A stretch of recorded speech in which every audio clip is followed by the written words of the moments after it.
I always wanted to watch Attack on Titan. Kept putting it off, now I finally did. That's right, and today I finally watched the first episode, which seems to set the atmosphere and the tone for the entire franchise. I'll try to break it down as best as I can so you know what to expect from the show, or at least episode 1. So, there's a town of people living within a giant wall. The reason the wall is there, to protect them from going outside, or from the things outside from coming inside. Who built the wall? Unclear. I'm sure that will be explained later. What are they being protected from? Well, the antagonists of the franchise are called Titans. Basically, they're like supersized naked people that have the widest and thickest asses you will ever see. Some of them walk around with perpetual smiles on their faces, like their lips are just removed. Sorry. I don't know why that part gets me. It's just the way they look.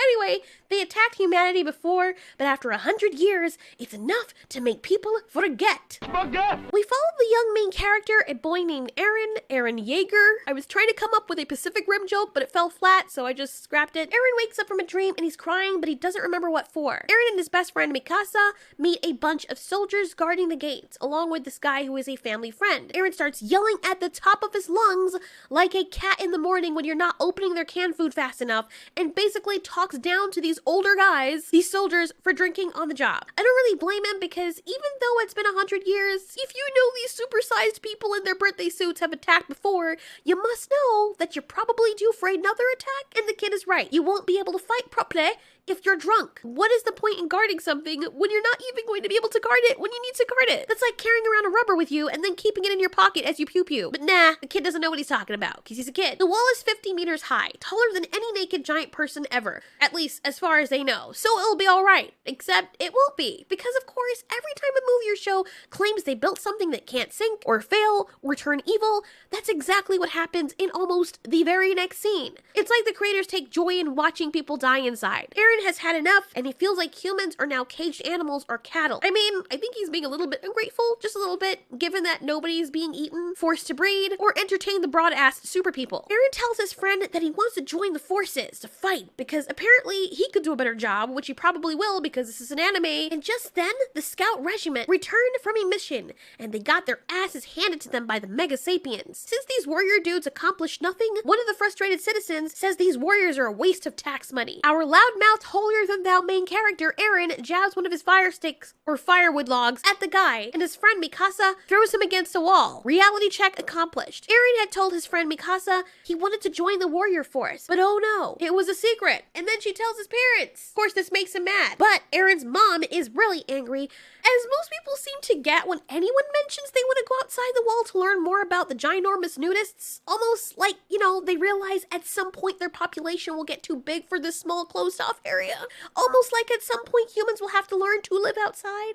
Almost like they won't always be able to live safely within the walls. I don't know. Eren's father, Dr. Yeager, says that he has to leave for a couple of days to see a few patients further inland. His father shows Eren a special key he wears around his neck and says when he gets back, he'll show him the basement with all of his stuff in there. Why does this feel like foreshadowing of the father's death and Eren going on a journey to find the key to unlock the basement and uncover his father's research? A stressed out Eren runs off to see his friend Armin. I thought that was an original name that I came up with, you know, for one of my dragons, because who names their child Armin? Anyway, Armin is being picked on by some bullies who did not agree that humans should start venturing outside the wall. Really, they're trying to beat him up just because they don't agree with him? Jesus Christ, sounds like the anime version of Twitter. Armin tells Mikasa and Eren that people really don't like you talking about venturing outside the wall at all. And they all admit it's only a matter of time before the tall and wide Shadow of the Colossus things enter their town. And can you guess what happens next?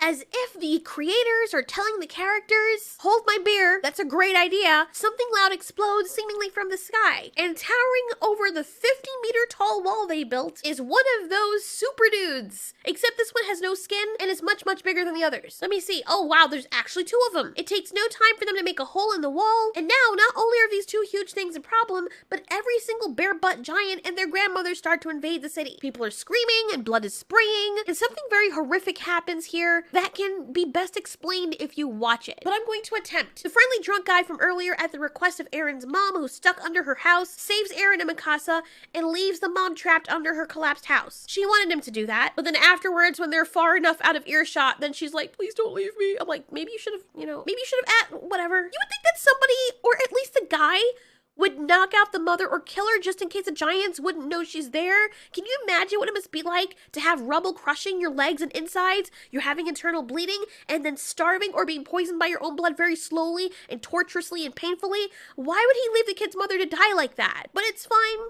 That doesn't have to happen, because thank her lucky stars, one of the Herculean creatures with the psycho smile sees the mother trapped under there and picks her up. Not only is she terrified out of her mind, and of course not able to get away, but she slowly has to experience every moment of this thing getting ready to eat her. It rips her clean in half and then chows down. Remember, she's alive for most of this. And her son, as the guy is carrying him and Mikasa away, witnesses all of it. How merciful. Had the guy just killed the mother out of mercy, that would have been so much better. It's not like he didn't have the weapons to do it. For Christ's sake, he is a part of a warrior force that kills Titans, supposedly.